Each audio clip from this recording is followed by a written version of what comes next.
Wann platzt der Knoten? Wir befinden uns gerade in einer, ja, Krise, könnte man sagen, sportlich gesehen. Letzten 4 oder 5 Pflichtspiele wettbewerbsübergreifend haben wir nicht gewonnen. Ich habe mich ein bisschen mit dem Taktikkonzept beschäftigt. Ich habe jetzt auch ein 4-4-2 integriert und ein 4-2-2-2. Ja, ich war davor eigentlich auch mal ein 4-1-2-1-2 zu integrieren, aber das ist mir dann ein bisschen zu kompakt vorne. Und so ein 4-4-2, das ist ja somit die klassischste Aufstellung, die du hast. Vielleicht funktioniert es ja. Und ich bin mal ein bisschen weggekommen von dem Tiki-Taka. Die offensive Variante, beziehungsweise sehr offensiv, ist dann Kick and Rush. Das ist dann was völlig anderes. Und 4-4-2, da haben wir halt, glaube ich, auch Gegenpressing. Wir können gleich mal drauf gucken. Erste Chance, erster Schuss. Fängt schon mal besser an als die letzten Spiele. Also, dass ihr das auch mal seht. Hier haben wir die Standardausrichtung, das Standard-Taktik-Konzept. Da sind auch oben die Trainer. Da sind 2 Gold und 2 Bronze. Dann habe ich hier ein 4-4-2 flach mit Gegenpressing. Da sind halt alle 4 oben Bronze. Ist ja klar, weil wir das so noch nie gespielt haben, weil ich dafür auch dementsprechend die Coaches nicht habe. Und hier ein 4-2-2-2. Da habe ich halt Kick and Rush, ja, eingestellt mit den entsprechenden Aufstellungen. Langer Ball, direkte Pässe. Auch vorne gibt es halt zum Beispiel bei den Offensivläufen nur bestimmte Sachen, die du einstellen kannst. Und ansonsten funktioniert das nicht. Aber wir haben halt auch leider keinen Kick and Rush Experten. Von daher, ich bin am Ausprobieren. Ja, aber so oft und so lange dürfen wir halt jetzt auch nicht mehr ausprobieren. Ich werde jetzt mal umschalten aufs 4-4-2 gegen die Mainzer, die halt heute wieder mit ihrer Dreierkette, Fünferkette spielen.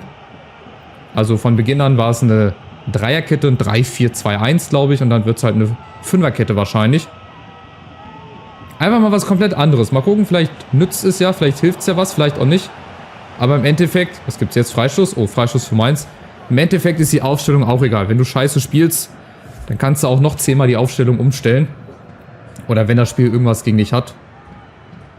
Wir müssen uns halt irgendwie reinfallen. Und wenn wir mal wieder irgendwie ein Spiel gewinnen sollten, dann ja, ist vielleicht auch die Leichtigkeit wieder zurück. Dann kommt auch der ein oder andere Ball wieder mal da an, wo er auch ja, ankommen soll. Ihr seht aber trotzdem nach 8 Spielen, dass wir halt noch nur 3 Punkte hinter den europäischen Plätzen stehen. Das ist halt auch nochmal die Wahrheit. Und ich meine, wir haben ja einen guten Saisonstart gehabt, so ist es ja nicht. Also ich will jetzt ja auch nicht alles schlecht malen, aber es ist halt gerade so eine Phase, wo es halt nicht so gut läuft. Und wo wir dann halt auch mal ein paar Sachen verändern müssen. Damit es dann auch wieder so läuft, wie ich mir das vorstelle. Und ja, ich mir das auch wünsche. Weil die Mannschaft ist viel besser als Platz 9 oder Platz 10. Finde ich. So, Ebimbe, Ugarte, wir müssen halt auch, wenn die hier gebockt werden, die Schüsse auch schießen. Schießen, schießen, schießen. Wenn sich die Chance irgendwie ergeben sollte, auch einfach schießen. Van der Beek. Meier, erster Durchbruch. Flanke kommt rein. Abgefälscht. Da ist Ebimbe hinten. Aber die ersten Minuten sind doch schon mal ein bisschen besser als die letzten Spiele. Also viel schlechter ging es ja auch nicht. Gerade gegen City, da haben wir uns in den ersten Minuten das Spiel wieder kaputt gemacht. Aber auch gegen Gladbach, gegen den VfB. Da haben wir wirklich, oh, Ebimbe liegt da vorne verletzt. Wir spielen jetzt erstmal weiter. Aber das kommt dann natürlich auch noch mit dazu, wenn wir Spieler hier verletzt haben. Aber wir haben ja Gott sei Dank einen breiten Kader. Ebimbe liegt da immer noch. Dann wird das Spiel wahrscheinlich gleich unterbrochen. Ja, jetzt wird es unterbrochen. Also, Van de Beek noch mit der Chance und Ebimbe. Das kommt natürlich auch noch dazu. Jetzt spielt es auch noch schlecht. Jetzt läuft es halt nicht und dann gibt es auch noch Verletzte. Oh weia, oh weia. Aber dafür haben wir ja zum Beispiel auch einen Ansgar Knauf, Haraldsson. Ne, wir nehmen mal Knauf hier mit rein. Rechtes Mittelfeld. Natürlich auch unglücklich. Die spielen auch viel zu selten. Aber Gott sei Dank haben wir so eine gute Reservebank. Das ist es halt hier. Pressing nach Ballverlust. Schneller Aufbau, direkte Pässe. Es muss halt nach Ballgewinn alles ein bisschen schneller gehen. Ne? Ich möchte halt, weil wir halt schnelle Leute haben, gerade über die Außen auch hier versuchen zu kommen. Oh, das sah nicht gut aus. Oh, oh, oh. Der Ausfallschritt da gerade. Das sah nicht gut aus. Mal gucken. Ich hoffe, es ist nichts Schlimmes. Vielleicht nur 1-2 Wochen. Im schlimmsten Fall. Was macht da der Keeper? Legt sich erstmal hinten rein ins Nest. Ins Netz. Tja, also Ansgar. Mal gucken. Ob er Dina Ebimbe irgendwie ersetzt bekommt. Orban mit der nächsten Chance. Ja. Heißt jetzt natürlich nicht, dass wir aus jeder Lage drauf schießen, aber vielleicht häufiger als in den letzten Spielen. Weniger versuchen, den Ball reinzutragen ins Tor, so wie es halt klappt, so wie es die Situation halt hergibt.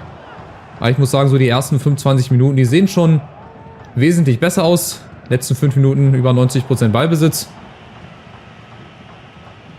Jetzt müssen halt nur noch die Tore wieder vorne her und auch weniger Gegentore. Aber das werden wir nie abgestellt bekommen. Ich werde immer Gegentore kriegen. Ich werde niemals 3-4 Spiele, glaube ich, zu 0 spielen, außer ich habe das High-End-Team.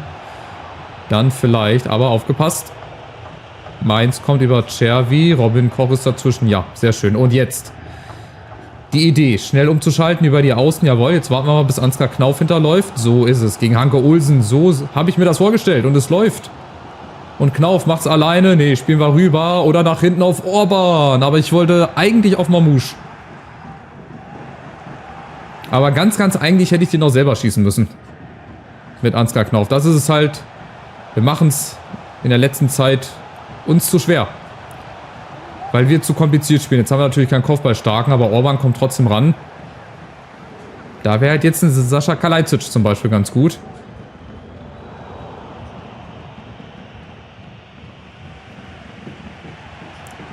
Aber es sieht, wie gesagt, gut aus. Ich bin bislang sehr zufrieden. Wenn wir zumindest jetzt erstmal die 0 halten, ist ja ganz okay. Und dann Stück für Stück arbeiten wir uns wieder ran hier, dass wir dann auch wieder Spiele gewinnen. Ugarte, genau. Muss es auch zielstrebiger und schneller nach vorne gehen. So ist es. Und Mamouche hat da den Platz gegen Richter. Van der Beek. Der Davis muss es dann natürlich hinten rumgehen. Das hatte ich mir so ein bisschen erhofft, beziehungsweise auch befürchtet, dass jetzt so Mainz und auch Augsburg, dass sie eher hinten drin stehen werden, dass die uns das Spiel machen lassen. Und gegen Leverkusen und gegen die Bayern, das wird dann halt auch nochmal ein ganz anderes Spiel. Ugarte hat Platz! Mein Gott! Wo kam der denn her? Ja, sprachlos. Absolutes Traumtor von Ugarte. Und so ein Tor musste dann halt auch einfach mal fallen. Einfach aus dem Nichts. Ja, einfach mal getraut, aus 30 Metern gefühlt hier drauf zu schießen.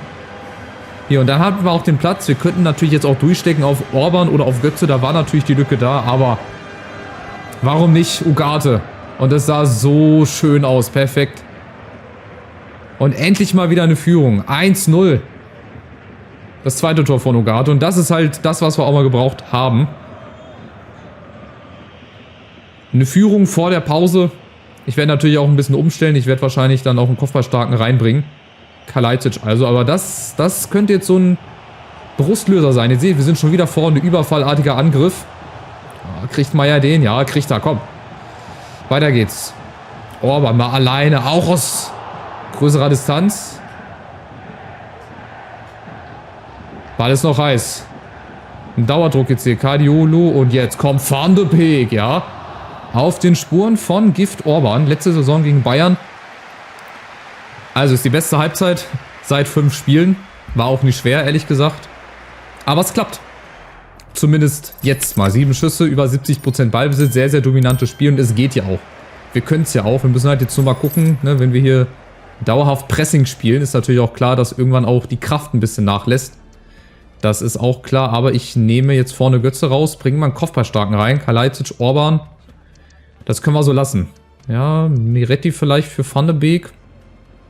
Ich lasse es so. Sieht momentan ganz gut aus. Hier müssen wir natürlich umstellen. Ach, Quatsch. So, Kalajdzic dann vorne rein. Mamouche da vielleicht hin. Genau, Orban spielt dann hängende Spitze.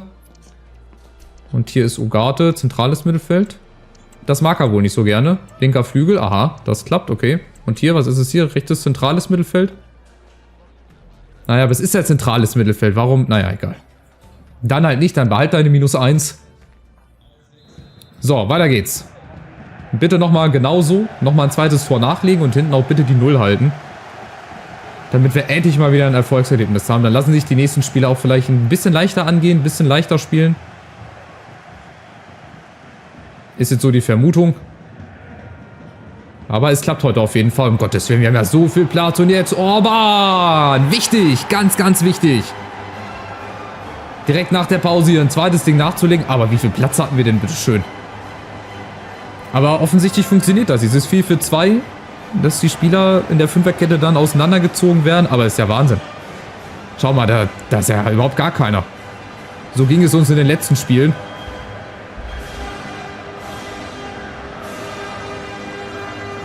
Perfekt. Vorbei an Robin Zentner. Das ist wirklich ganz wichtig. Dieses zweite Ding direkt nach der Pause.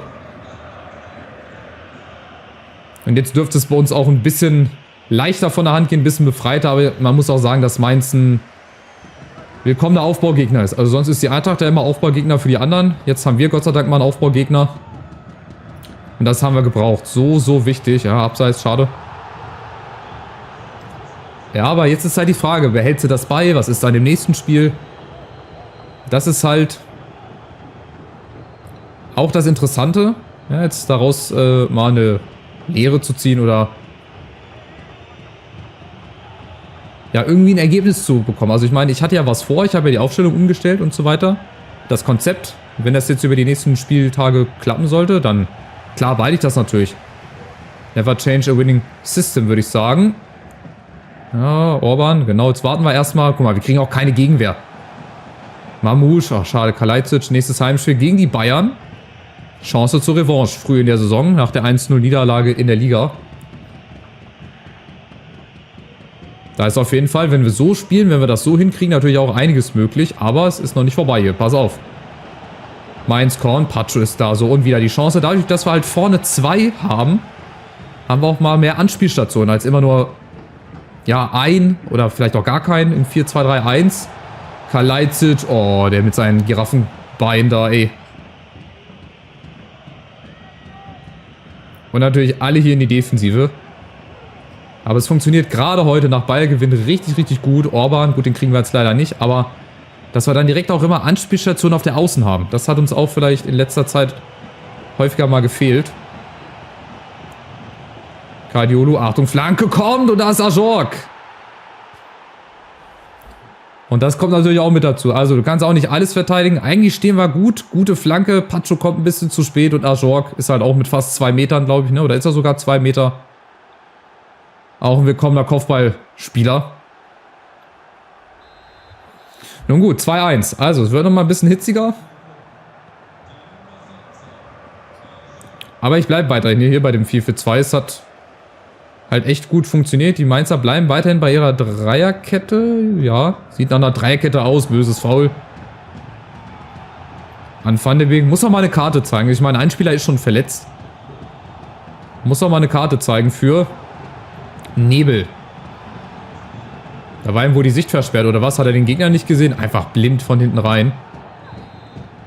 Lenny da Costa kommt jetzt auch rein. Oh, Fehlpass. Das darf natürlich nicht passieren. Amiri. Ja, Pacho ist da, macht seinen Fehler wieder gut, aber das sind halt auch so Kleinigkeiten, ne, die dann so ein Spiel wieder entscheiden. Abseits, ja, mal gut gestellt. Die Phase jetzt überstehen in dem Spiel, das ist wirklich eine ganz, ganz wichtige, ganz, ganz entscheidende. Mamouche.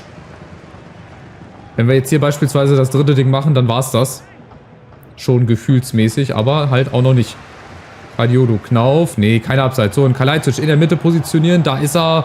Da ist Kalajdzic aus Spitzenwinkel zum zweiten. Ah, okay. Ich wollte gerade sagen, warum geht Mamouche denn da nicht rein? Aber den kannst du nicht bekommen. Aber dafür kriegen wir den hier. Orban, sehr schön gemacht. Kalajdzic, Mamouche, Van de Beek, das sieht ja nach Fußball aus. Orban, nochmal, Meier.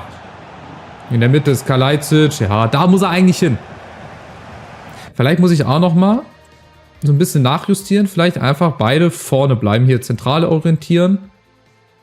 Genau, dann kann ich auch nochmal wechseln. Ja, Haraldsson vor Orban. Kriegt da nochmal einen neuen Partner nebendran. Auch nicht so verkehrt. Und dann geht's rein in die letzte Viertelstunde mit Nachspielzeit. Das ist ein sehr, sehr spannendes Spiel. Wir sind auf dem Weg der Besserung. Wir sind auf dem Weg, uns wieder zu bessern.